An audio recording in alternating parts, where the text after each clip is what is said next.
Hi అండి, నమస్తే. Welcome to the channel. సింపుల్గా చిక్కుడుకాయ కూర ఎర్లీ మార్నింగ్ క్యారేజీలకు అలా చేసేసి అన్నీ కట్ చేసి పక్కన పెట్టుకున్నాను. ఇప్పుడు తాలింపు వేసుకొని తాలింపు వేగిన తర్వాత ఆవాలు, జీలకర్ర, పసుపు వేసాను ఫ్రెండ్స్. అలా ఉల్లిపాయలు ఒక 2 minutes వేగిన తర్వాత చిక్కుడుకాయ ముక్కలు వలసినవి, టొమాటోలు, 4 వెల్లుల్లిపాయలు దంచేసుకొని వాటర్ పోసి కొంచెం కారం, ఉప్పు వేసి మూత పెట్టేస్తే 5 minutesలో ఉడికిపోతుంది ఫ్రెండ్స్. ఇంకా టిఫిన్ కోసం టమాటా చట్నీ చేశాను. టొమాటోలు, పచ్చిమిర్చి, కొంచెం టీ స్పూన్ ధనియాలు, జీలకర్ర, 4 వెల్లుల్లిపాయలు వేసి అలా 10 minutes అంటే వేగిపోద్ది. తర్వాత కొంచెం ఉప్పు వేసి మిక్సీ పట్టుకుంటే టమాటా పచ్చడి అయిపోతుంది ఫ్రెండ్స్. ఇలా పిల్లలకి టిఫిన్కి దోశల్లోకి చేశాను. ఇంకా బ్రేక్ఫాస్ట్ అన్నీ అయిపోయినాక పిల్లలకి క్యారేజీలు సర్దేసి ఇలా వాళ్ళని పంపించేసాను ఫ్రెండ్స్.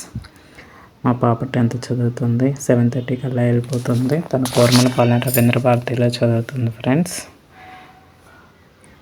మా బాబు 5th, వాడు 8 కల్లా మా బాబు ఇద్దరు వెళ్ళిపోతారు ఫ్రెండ్స్. ఫుల్ హడావుడి ఉదయాన్నే క్యారేజీలకి. మీ ఇంట్లో కూడా ఇంతనే లేదో కామెంట్ చేసి, వీడియో కనుక నచ్చితే లైక్ చేసి, షేర్ చేసి, సబ్స్క్రైబ్ చేయండి. జై శ్రీరామ్.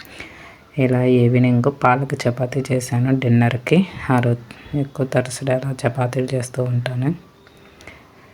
ఇలా పచ్చెనపప్పు, బంగాళదుంప, మిల్మేకర్లు వేసి కర్రీ చేశాను. కుక్కర్లో ఈజీగా 1 విజిల్లో అయితే సరిపోతుంది ఫ్రెండ్స్. 1 or 2 విజిల్స్లో వచ్చేస్తుంది. ఈజీగా త్వరగా క్విక్ అయిపోతుంది.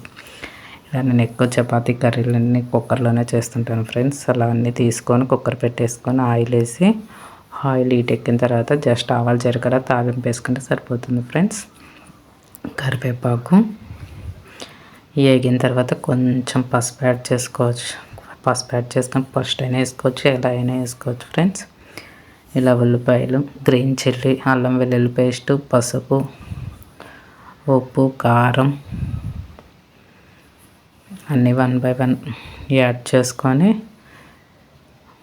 మిల్మేకర్లు కూడా వేసాను ఫ్రెండ్స్. నేను ఎక్కువ ఏ చపాతీ కర్రీకైనా ఒక గుప్పెడు ఎక్కువ యూజ్ చేస్తుంటాను. హెల్త్కి ఇప్పుడు మంచిది అంటున్నారు కదా ఫ్రెండ్స్, అందుకు ఎక్కువ వాడుతూ ఉంటాను. చపాతీ కర్రీలు ప్రతి దాంట్లో ఎక్కువ గుప్పెడైనా నానబెట్టేసి 10 minutes ముందులో వాటర్ అంతా పిండేసి వేస్తూ ఉంటాను. ఇప్పుడు కట్ చేసుకుని బంగాళదుంపలు కూడా యాడ్ చేసుకొని ఉప్పు, కారం అన్నీ వేసి ఒకసారి అలా 5 minutes అలా తిప్పేసుకొని మసాలాలు వేసుకోవాలనుకుంటే వేసుకోవచ్చు ఫ్రెండ్స్. ఇష్టపడే వాళ్ళు వేసుకోవచ్చు, లేదనుకుంటే స్కిప్ చేసి ఇలా వండుకున్నా కూడా టేస్ట్ బాగుంటుంది ఫ్రెండ్స్. అలా ఒక్కోసారి మసాలా లేకుండా చేస్తాను, ఒక్కోసారి వేస్తాను. ఆ కన్వీనియంట్ని బట్టి వేస్తూ ఉంటానండి.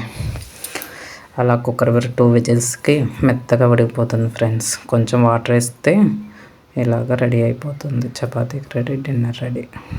బాయ్.